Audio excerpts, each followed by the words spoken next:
coming like lightning, like thunderbolts striking. The temperature's rising every time that I step in. I'm burning up fever, 'cause I'm a heat seeker, a force of nature. Welcome to Backstage with Richard Ridge. The MUNY, which is the nation's largest outdoor musical theater, is about to kick off their sensational 105th season. And to tell us all about it is the MUNY's artistic director and executive producer, Mike Isaacson. Hey, Mike, how are you? I'm great, Richie. How are you? Now, tell me where you are. It looks nice and sunny where you are. It's very sunny. So I'm in my office, and I don't know what left, right happens, but the lot is, as my hands go in there, and the stage, and we are in it. Half the set of Beautiful is outside my window. The rehearsal halls are going. All the crews are here. It's the moment. It's the week where suddenly Brigadoon is open, and everybody's here, and it's very exciting. I love that you compare it to Brigadoon, because it must be the winter. It sits there, it's all wrapped up, and then all of a sudden, springtime hits, and all of a sudden, the paint jobs go up, and everybody. Yeah. Brigadoon opens, and the MUNY's on its way to its 105th season. It's a little surreal. I would think this is my 12th season. I would think after all this time I would get used to it, but because we spend 9 months for 3 months, and everything's in our heads, and it's conceptual, and it's on spreadsheets, and it zooms and everything. And then it becomes human and flesh and real and spirits and souls and talents. And it's always surprising. I'm like, oh yeah, we're doing this. We were all, because everyone really begins arriving today. Today's Wednesday, right? Yeah. And we were all last night, like sitting around like, okay, I guess we're ready. Here we go. Well, let's talk about this. The 105th season. That's pretty amazing. What does that number mean to you, Mike, for the MUNY? It's just a tribute to this city and this community that, the idea for the MUNY came from a mayor. And it was the idea of citizenship and participation and access. And the fact that this city and community has supported it and made it a part of its lives for 105 years is really what that is. There's nothing else like it in the country. And, that's such a gift. It's such an obligation. It's, it's a pretty heavy weight, don't screw it up. But it really speaks to being a part of people's lives. That's the gift of this theater. And I talk to people coming who've never been here before. They come in and they're like, what do you have for us tonight? And there's such openness and such joy. And, they've seen a lot of musicals. So, it's a high bar, and just the acceptance, or the idea of all these people that we're seeing here. And we know there's some people back there and some people even further back there. They're all sort of sharing their gifts, and it's for us. It's a very powerful force, because you can't, you're always, the civic idea is always embedded in the artistic endeavor, right? So it's all one thing. And, particularly this moment we're living right now, society, politically, whatever, the MUNY is a space where everybody walks in knowing I'm going to be with people very different from me. And that's great. You just have such, economically, sociologically, race, gender, everybody's here, right? And everyone's loving that they're going to be with people different from them, because we're all experiencing this thing together. So, it's a powerful idea. But see, that's what the arts do. Mm-hmm. You bring everybody of different nationalities and races and economical, backgrounds, everything. And they all just come in there, and everybody has this incredible journey, the same journey they go on when you put these incredible shows on. Something you pride yourself on at the MUNY, which I think is amazing, is you ask your audience to pick the shows for your season. Yeah, we do all during the season. It used to be at the last show of the season, and now because of technology, it's online and there's a QR code in the theater. But, we give them a list of like 30 shows and sort of rank in that. And people keep lists, and then we do the announcement. There's betting pools. How many do they get right? And it's pretty funny. but yeah, you get a real sense of what's there and what they're interested in. It's interesting because I'm never surprised by the results. Because you sort of get these categories and that. And then the other thing is that's a beautiful audience is they don't know what they don't know. So like something like chess, I keep calling it the greatest musical you've never seen. And they're all very excited, and listening, going online and hearing the music. So there's a great openness to the new too. So it's sort of, my hope is if you're a MUNY subscriber and you're giving us the gift of 7 summer nights of your time and your family's time, that we're going to give you a great adventure, that it's going to be one thing one week and something very different the next, and a great variety. The whole thing should be a feast for the soul by the end of the season. And that seems to be really resonating with people. They're up for the adventure. Yeah. Well, let's talk about this incredible season, which kicks off with Beautiful, the Carole King musical. How excited are you? Tell us about Beautiful. Yeah, it's great. It's one, as soon, and it's interesting. It has MUNY roots because the lead producer of it was Paul Blake, who was here before me.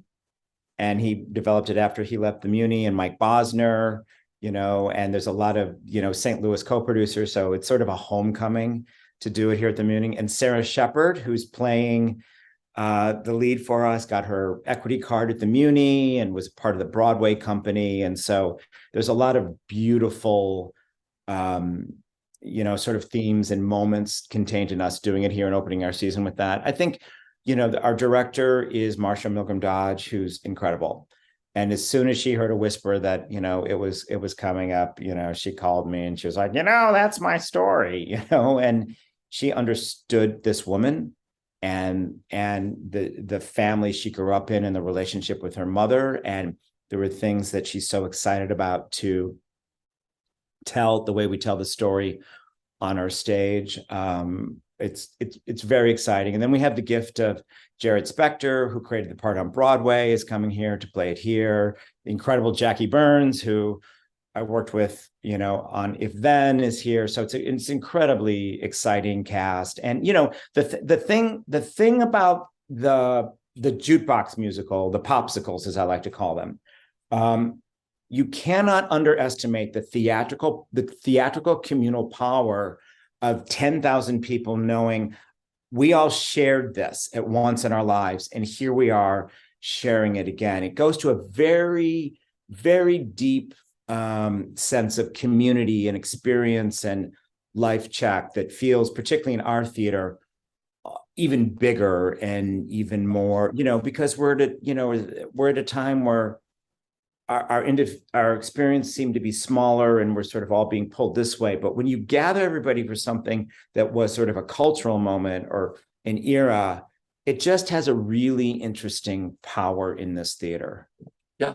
I love popsicles. I'm going to use that from now on. I love popsicles. I mean, like I said, because, something like Beautiful Carole King, I heard her albums in my sister's room. The stereo was in her room, and I was like, oh my gosh, we all know where we were when we heard certain songs of this.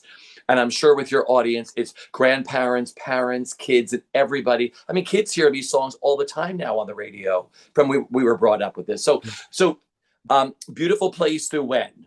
It's June 12th through the 18th, right? Yes.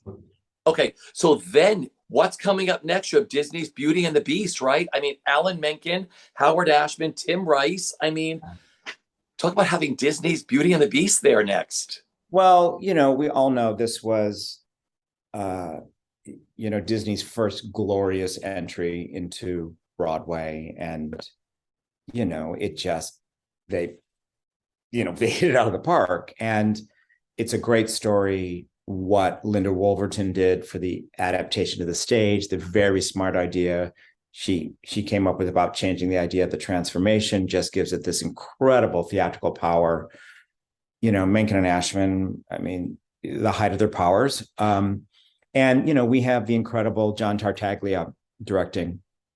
And, Johnny's been a part of the MUNY family now for my entire journey here. And he's just brilliant at the fairy tales, at the myths, at the stories, because he just fundamentally knows what the audience is hoping for when they sit in their seats, and what that journey needs to be, and how to tell the truth. It's so powerful. And he's so generous and smart with his companies. Everybody's so inspired. It's just, he's just remarkable at it. He did Mary Poppins for us last summer, and it was just spectacular. So, to get his vision, and, his puppet background with Henson, will have a whole sense of puppetry. And then we can do the thing that only the MUNY can do. And, we're going to have it's going to end up being 80 people on stage. So Be Our Guest is going to be that thing of your dreams. Oh my God, there's even more people, and there's more forks and more plates, and, because it's meant to be about excess, right? So let's go for it. And we can do that here. We can go to the top and then go even further than you possibly think we can, which is so joyous, because it turns everybody into a child. That's the genius of the Disney canon. If you get it right, everybody in that theater is a child, and they experience that together. And then the other thing I say to the companies of these shows, and, I don't mean to diminish it as a stump speech, but it's true that with this production, each night there will be 2,000 kids and 1,000 adults who have never been to the theater before. And this is our chance to open the door, invite them in, show them what's possible, give them a sense of belonging, a sense of wonder, all those things. And, that invitation is just incredible. So it's always inspiring to these companies, because I always say, just imagine that first time you walked in the door. That's what we're doing here. That's what this is. And, it's great. It's funny when you mentioned, because I was thinking, I was going to say, oh my God, I could only imagine what Be My Guest is going to look like, a table service of 24, it's oh, going yeah. to be magical. 24. Oh, please. We have more forks and more spoons than that, right? It's a whole catering team, Yeah, I love it. So Beauty and the Beast is running from June 22nd through the 30th, which is really great. Talk about an incredible cast you have in that. Ashley Blanchett as Belle, Ben Crawford, who just closed The Phantom on Broadway as the Beast, Claiborne Elder as Gaston, Anne Harada as Mrs. Potts. I mean, what a cast you brought out for that. So that's going to be amazing. You started to talk about Chess. I mean, Chess is one of my favorite musicals. I mean, you're bringing Chess to the MUNY. Yeah. This began, you probably don't know this, but St. Louis is actually the home to the International Chess Hall of Fame, and has an incredibly active chess club, the St. Louis Chess Club, that has got education, and it's a worldwide center. It moved to St. Louis, I want to say about 10 or 15 years ago. And in the basement of the building is where they literally worldwide live broadcast all the major, I don't even think broadcast is the right word, whatever they're all doing these days. Yeah. The World Chess. It's this huge center in St. Louis, and they've just done a remarkable job. And just I had such admiration for what they were doing in the community. And I ran into somebody involved, and I said, look, I've always had this dream of doing chess at the MUNY. And they were like, we're in.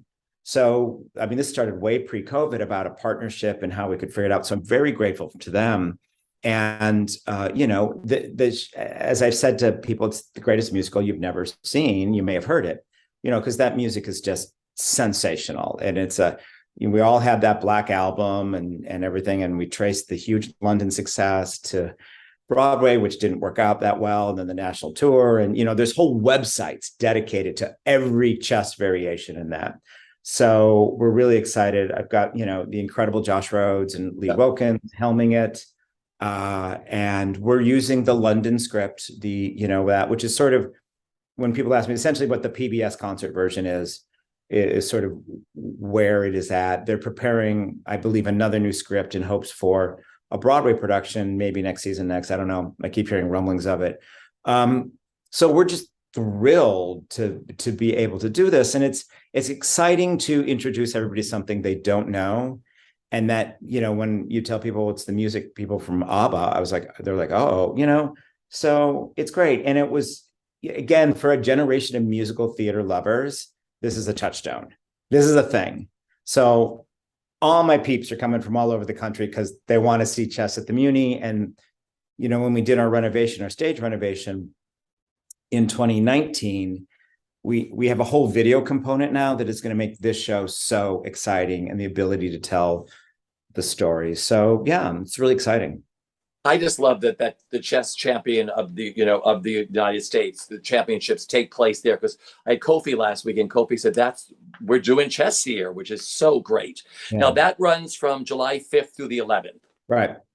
And then you're bringing back an incredible classic, West Side Story. I mean, Stephen Sondheim, Arthur Lawrence, Leonard Bernstein. I mean, Jerome Robbins. Yeah, it's in my sort of way too deep in my head thing. Look at we're about to approach, however we want to define it, really the first century of American musical theater, right? And as we go further and further, much like operas in their day, as we get further and further, there are, and this is not a negative thing, there are very few that really will transcend time and be for the ages. Sondheim used to talk quite eloquently about that. Musicals are written for their day and their time. I think West Side Story is one of them. There is an essential beauty and power and greatness and its ability to be a musical, and that incredible music and Jerome Robbins, landmark choreography. So it's very exciting. This is our first production in a decade. I did it in my 2013 season, so it's really interesting to return to it after a decade. And we've got the incredible Rob Ruggiero, who's done such extraordinary work on our stage.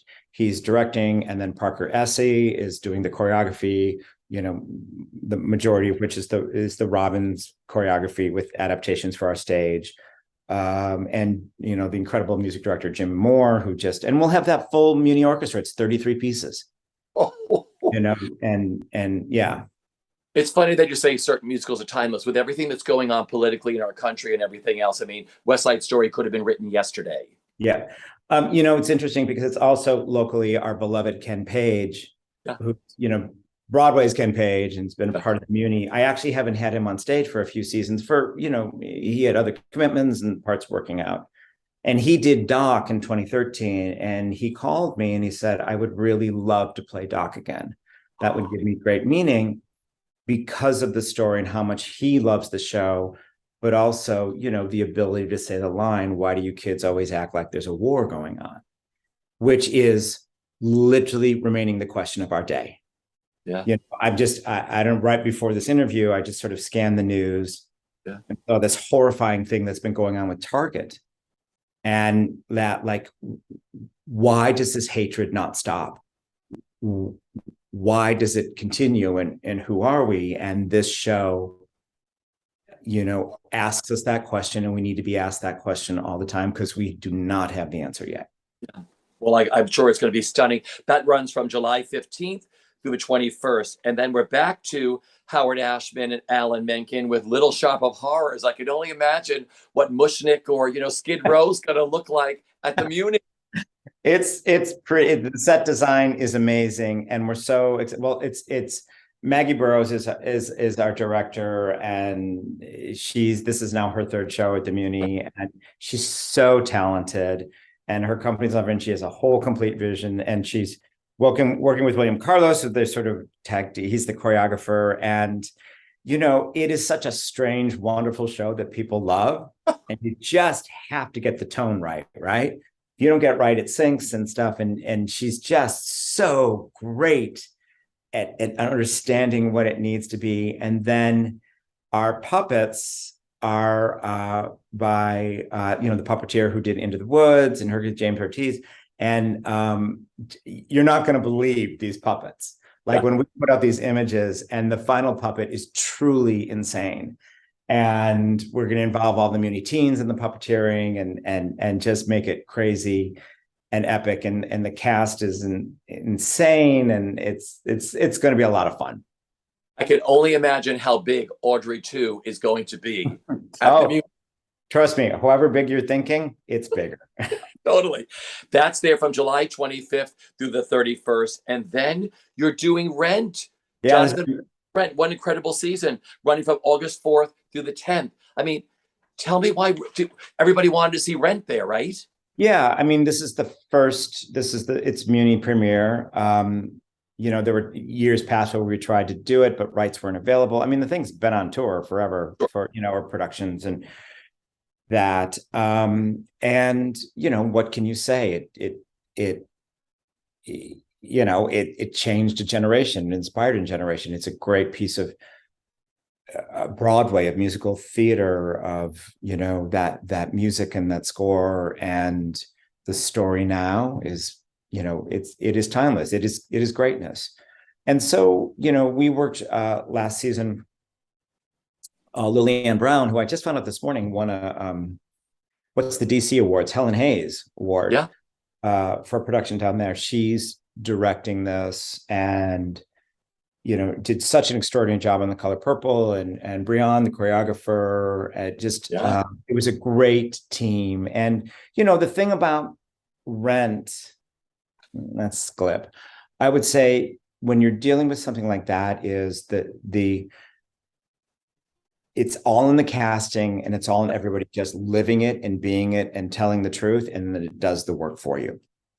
You don't have to do anything to it. It's just finding the truth of that story, the power of those people, those young people finding their place, dealing with the loss and tragedy surrounding them, poverty, disease, growing up, love, all of it, and it's rare that a musical just never fails to move an audience, and Rent always moves an audience. It unleashes something very special in their humanity. It's greatness. I can only imagine what that's going to be like under the moonlight. Yeah. Of the music. It's pretty special. And then you're closing out the season with Sister Act, another Alan Menken, Glenn Slater. Yes. Who doesn't love? I know, but it was totally random. But it's like, oh, the Alan Menken season. I mean, who doesn't love a dancing disco nun? I mean, come on. Totally. And the show's a delight. And our two leading ladies, Brianna Marie and Mamie Paris, are I cannot wait to see them go into this. And the cast is really exciting. And it is a truly fun show. It gives the audience joy and delight and laughter. And it's sort of a great breezy way to end the season. And it's the incredible Dennis Jones with his associate Barry Busby, who is creating the whole thing. And Dennis has many times played this stage like a Stradivarius. He just knows how to create in the space for the audience. And, he leads with such style and joy and fun. I can't wait. So Sister Act is August 14th through the 20th. What an incredible season you have put together. But I wanted just to talk about, the MUNY's audience each season. You get something like over 350,000 audience members. What that means to you and the mission of the MUNY. Oh, wow. That's a good question. It means a lot. It means a lot. It's both an incredible opportunity and a weight. The one thing about leading an institution is the lights better be on when you leave, which, is underestimated, of how hard for any institution, art museums, theaters, that. I think what's most important to me now, and that's a question I have to ask myself every year going into it, like, okay, what is this year? What is this moment? And I am more aware now. Last couple of years were post-pandemic in a sense, and I understood what that moment needed to be. It surprised me, it surprised everybody. That's a stupid thing. But I sort of was like, oh, I know what's required now. And now it's a new question. And I feel what's imperative right now is this fundamental celebration of gathering, of us, everyone different, being together and being in a union for 3 hours on a summer night. It's necessary. We need to show the world it's possible, and that it's because they're there to witness a musical, which is the greatest American art form. I know you can make the argument for jazz, but I'm going to go with musical theater because that's who I am. It is our gift to the world. And so those two things, and it is, I try to explain, the musical is the ultimate democratic ideal, right? You have all these forms that in any logical sense don't belong together, that all must come together and figure out how to create something that appears as one, right? Is there any more perfect metaphor for what we're trying to be as this young nation still? There it is. Here it is.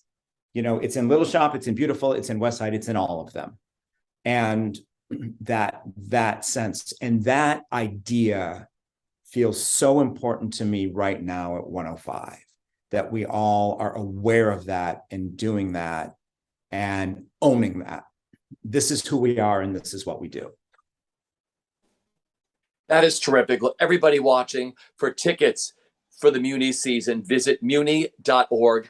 Congratulations on your incredible season that kicks off with Beautiful, closes with Sister Act. Mike, it's always a pleasure visiting us here at Broadway World, because we've got fans all around the country, all around the world. Everybody go to the MUNY. Please come this summer. You'll have a great time.